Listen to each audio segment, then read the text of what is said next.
Deu a Revolução Industrial. E realmente, a China não era nada na Revolução Industrial, era uma nação paupérrima. O Brasil era muito mais rico que a China até os anos 80.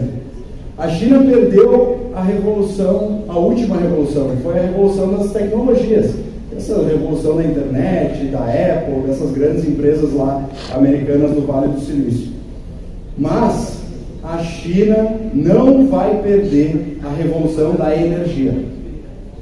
Então eu quero que vocês marquem isso com vocês, porque todos nós aqui a gente faz parte dessa revolução. O planeta, a humanidade precisa parar de queimar CO2 e precisa ter energias renováveis, e um pedaço dela vai ser a energia solar, ou seja, o nosso mercado ele vai muito longe ainda. Prova do que o chinês me falou está aqui. Olha o que eles têm feito lá. Essa é uma das maiores usinas do mundo. São 26 quilômetros quadrados de área, 2,4 GB de capacidade instalada. Imagina a comissão do vendedor. Até os bisnetos dele, né? Olhem o tamanho desse negócio aqui, comparado com o rio, que é a nascente de um grande rio, que aqui embaixo vai desembocar numa hidrelétrica. Isso mostra também como a eficiência da energia solar é grande, porque a hidrelétrica que está aqui, ela produz 1,6 GB. E o parque solar, que em área é muito menor, produz 2,4 GB. Então isso demonstra realmente que estamos todos no caminho certo e que a China realmente mudou esse paradigma e eles vão chegar aonde eles se comprometeram. Essa frase aqui é para deixar vocês um pouco perturbados aí. Conhecimento do mercado internacional para prever o futuro. Fiquem tranquilos, não vai ter bola de cristal, nem tarô, nem nada. O que eu quero dizer para vocês é o seguinte: tudo aquilo que vocês estão comprando hoje foi negociado há 4, 5, 6 meses atrás. Então, se vocês tinham a informação do que estava acontecendo lá na China 4, 5, 6 meses atrás, vocês estão na frente de todos os concorrentes. Querem ver uma prova disso? Olhem só. Esse é o Porto de Ningbo. O Porto de Ningbo é o terceiro maior porto do planeta Terra. O maior também é chinês, é o Porto de Xangai. Para vocês terem ideia, quando eu digo terceiro maior, se a gente pegar todos os portos brasileiros, todos, Pecém, Suape, Santos, Rio Grande, Itajaí, Navegantes, junta tudo num lugar só, não dá esse porto aqui. Um porto chinês é maior do que todos os portos brasileiros juntos. E o que aconteceu com esse porto? Final do ano passado, quem estava no mercado solar, mais ou menos no tempo da Intersolar, lembra. Aquele caos de pessoal sem placa, sem equipamento, preço do watt lá na lua, foi um caos total. Durante a pandemia e até hoje, a China tem combatido o Covid com uma política de tolerância zero. Ou seja, alguém testou positivo, fecha tudo, para tudo, quarentena, ninguém entra, ninguém sai. E teve o chinesinho lá que testou positivo dentro do Porto de Ningbo, e o porto ficou fechado por 14 dias no ano passado. E isso gerou o que nós, nos tempos modernos, chamamos de o maior engarrafamento de navios da história da humanidade.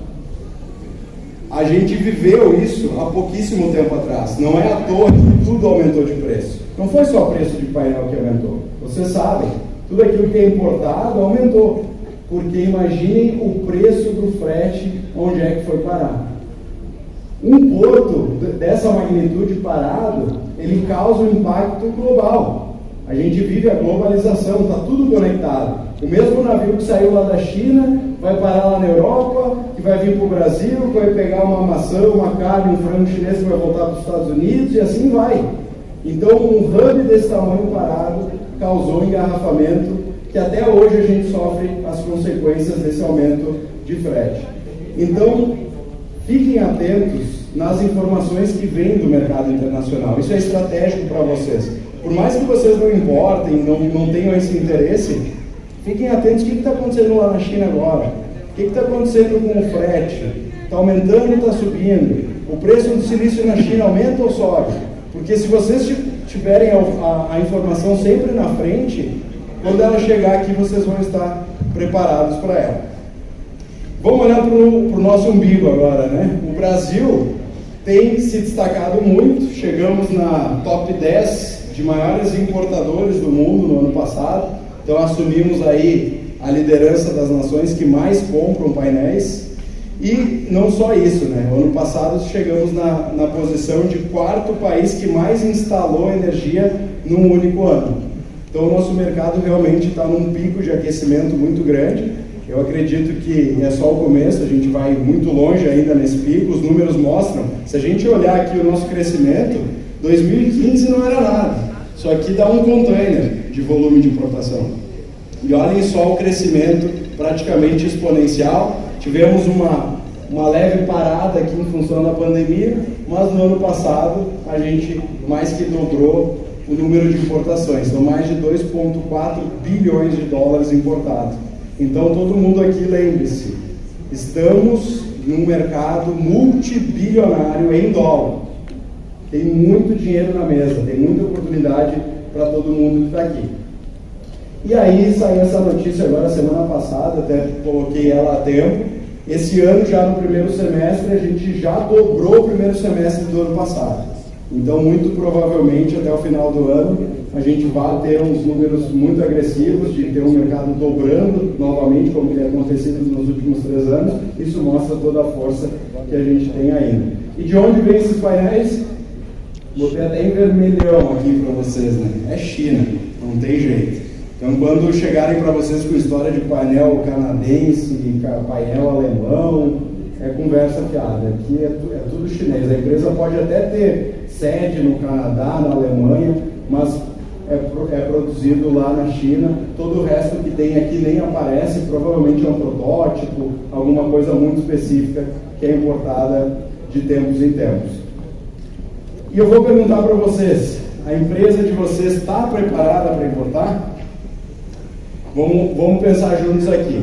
Para a gente importar, um passo muito importante é a gente olhar para o nosso regime tributário.